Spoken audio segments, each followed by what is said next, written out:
Hi, I'm Mordechai Torchiner, and this is a short video on lockdown protests and Jewish law. Back in the beginning of March, a Sunday morning in shul, there was a fellow who was very agitated and upset, wanting to know why public health was not closing all institutions, all businesses, and so on at that point.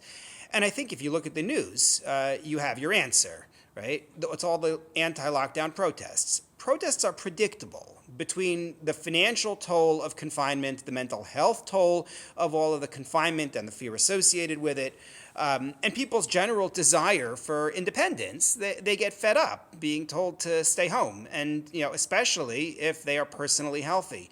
So we have these protests that we've seen. And the protesters argue government does not have the authority to tell me what to do. The loss of business is going to cause more harm to society than the pandemic. The mental health cost of being confined at home, the toll on families, on marriages, the incidence of depression, anxiety, even suicide, Rahmana litzlan, all outweigh the pandemic and argue for freedom from confinement. So what does Jewish law have to say? Well, in terms of the argument about government authority, Jewish law, generally speaking, says government not only has the authority but the responsibility to wield their powers and confine people. The Gemara in Bava Basra talks about the social contract, which allows government to make rules that legislate business practices in order to benefit society as a whole. Rabbi Shlomo ibn Aderet, the Rashba, writing in the 14th century, talked about government's ability to close areas of town, to limit access as a public safety measure. Going back to the Talmud again, in Ksuvos, it talks about government and the judicial system punishing people for violating Jewish law, including halachically mandated social obligations. Judaism grants pretty broad powers to government in this regard. That's number one. In terms of the economics, I already covered that in a separate video, and I'll put a link to it in the description below. But basically, the conclusion of the discussion that we had there was that, yes, it's true that we are not expected to spend all of our money in order to help other people. That's just not true in Jewish law. And there's a cap on what we're expected to spend on behalf of others. Nonetheless, the priority in Jewish law when it comes to government and when it comes to the economy is that the community must look after the physical well-being of its members. Medical needs top the responsibilities of a community in creating its budget, and prioritizing the economy over lives is a really dangerous statement, because people say the same thing when a relative needs cancer treatment, Rahmana litzlan, or a NICU for a newborn, right? And the doctor says, well, the cost to society is too high. So again, see that video for more on the financial point, but I do think that Jewish ethics and Jewish law will say that you put the pandemic ahead of the economy. What about mental health? To me, that's a very fascinating thing. You might have expected the answer to be fairly obvious. The risk to physical health is clear, it's immediate, it's obviously dangerous, and much of the population is unavoidably vulnerable. By comparison, while Jewish law takes depression, mental health, all of these issues very seriously, nonetheless, the mental health risks in confinement are unclear. There are support services, there are coping mechanisms for people in many cases, and compare it to the pandemic, and you say, well, it's not as much of a threat. But I should note it's not so clear. And the Talmud in Nedarim, Pei Amud Beis onto Pei Aleph Amud Aleph, 80b onto 81a, has a debate regarding the following situation. You have a stream. There's a town that is upstream and there's a town that is downstream. The people upstream want the water for themselves. Taking it for themselves means the people downstream don't get it. What are the rights of the people who are upstream? It's a debate. The Chachamim, the sages, say the people upstream only have the right to use the water for needs that are more dire than those downstream. So in other words, the people upstream want drinking water. The people downstream want the water for their animals. The people upstream win. What if the needs are the same?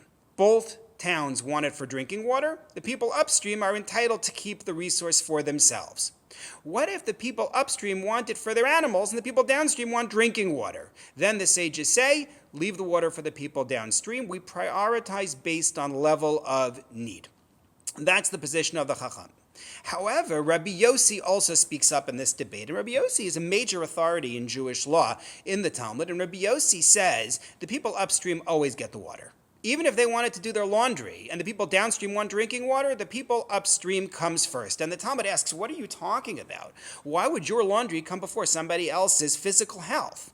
And the answer Rabbi Yossi gives, or the Gemara gives to explain Rabbi Yossi, is that people who can't do laundry over a period of time suffer harm to their mental health. It actually is bad for them if they're going to be walking around in dirty clothing.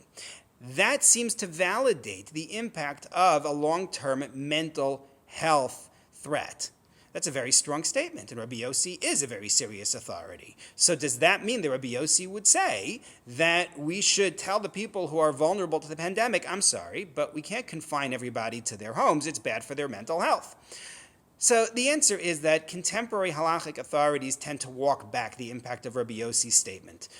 Writing in the latter half of the 20th century, Rabbi Moshe Feinstein in his Igros Moshe said, even Rabbi Yossi didn't mean that. Rabbi Yossi was talking about a situation where the people downstream have the option of moving.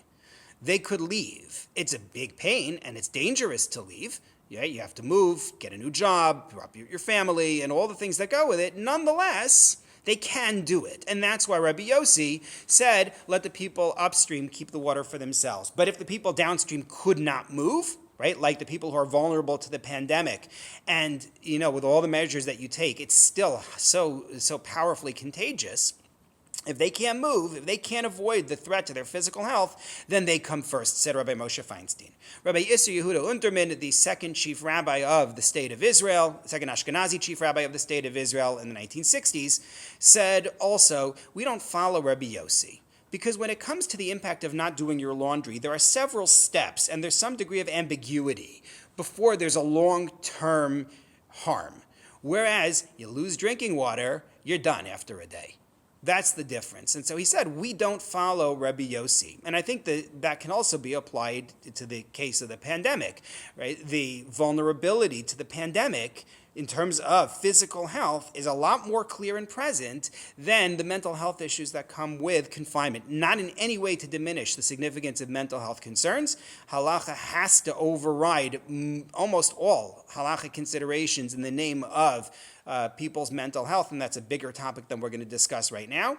Nonetheless, weighing it against the pandemic is going to win. So in sum, I think halacha will oppose the anti-lockdown protests. It will support lockdowns so long as medical authorities believe they are necessary to combat a threat to physical life, which is more immediate, and certainly where it affects people who cannot insulate themselves against it.